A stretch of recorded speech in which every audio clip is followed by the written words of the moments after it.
আমি অত্যন্ত আজকে সৌভাগ্যবান যে এরকম একটা পরিবেশে আমি আসতে পেরেছি।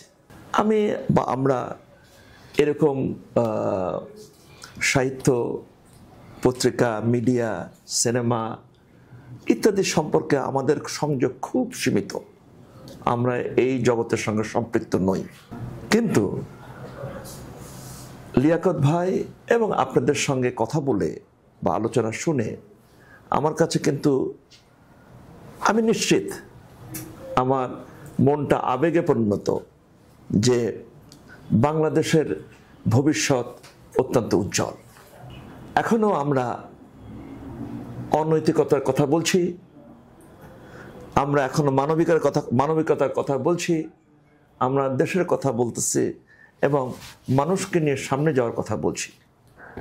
সুতরাং এবং সেখানে লিয়াকত ভাইয়ের মতন একজন নির্ভীক সৈনিককে আপনারা সমর্থন করার যে অঙ্গীকার করলেন, এটা একটা শুধু আবেগের বিষয় নয়, এটা একটা অত্যন্ত সুচিন্তিত ইচ্ছার বহিঃপ্রকাশ। বর্তমানে জাতি যে ক্লান্তি লগ্নে রয়েছে বিভিন্ন বিষয়ে, সেখানে এই পরিসরটা ছোট হতে পারে, বৎসর একটা হতে পারে, সময়টা কিন্তু খুব বড় ফ্যাক্টর নয়। সেখানে আপনাদের মতন মানুষরা যদি এখন দাঁড়ানোর চেষ্টা করেন, লিয়াকত ভাইয়ের মতন মানুষরা যদি নেতৃত্ব দেওয়ার চেষ্টা করেন, তাহলে আমাদের শুভদিন সামনে।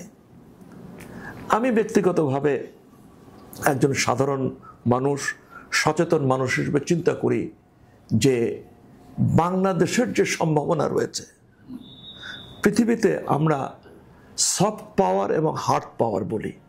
সফট পাওয়ার হলো যে কাজগুলো আপনারা করছেন, আর হার্ড পাওয়ার হলো স্যার আমরা যে কাজগুলো করি সামরিক বাহিনী। আমার বিশ্বাস হয়তো আমরা হার্ড পাওয়ারে অনেক পৃথিবীতে যেতে পারবো না, কিন্তু সফট পাওয়ারে আমরা যে পৃথিবীর 1 নম্বর হতে পারে এ সম্পর্কে আমার কোনো ধরনের দ্বিধা নাই। এবং বাংলাদেশ একটা আল্লাহর বা ভগবানের একটা বিশেষ নিয়ামতের জায়গা। 360 জন আউলিয়া এই তাদের ঐশ্বরিক অথবা আধ্যাত্মিক বিষয় দিয়ে আমাদেরকে জড়িয়ে রেখেছে।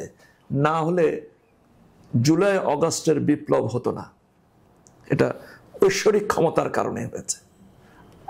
এবং সেই কারণে আজকে আমরা সবাই সুন্দরভাবে, মুক্তভাবে এই দেশটাকে সামনে নেওয়া যাওয়ার চেষ্টা করছে।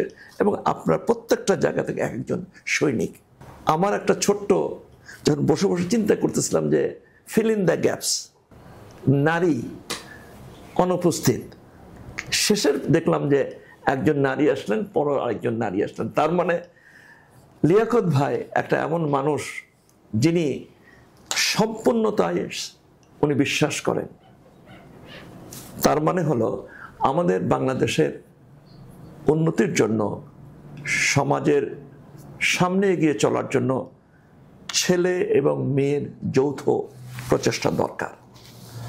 আমি দৈনিক আকাশ জমিনের অন্যদের সঙ্গে সুর মিলিয়ে বলতে চাই, আল্লাহ অনেক অনেক উপরে এখানে নিয়ে যাক এবং বাংলাদেশের জন্য উনি এই পত্রিকাটাকে একটা সংগ্রামের একটা স্বাক্ষর অথবা সংগ্রামের একটা প্রতীক হিসেবে যেন উনি নিতে পারেন।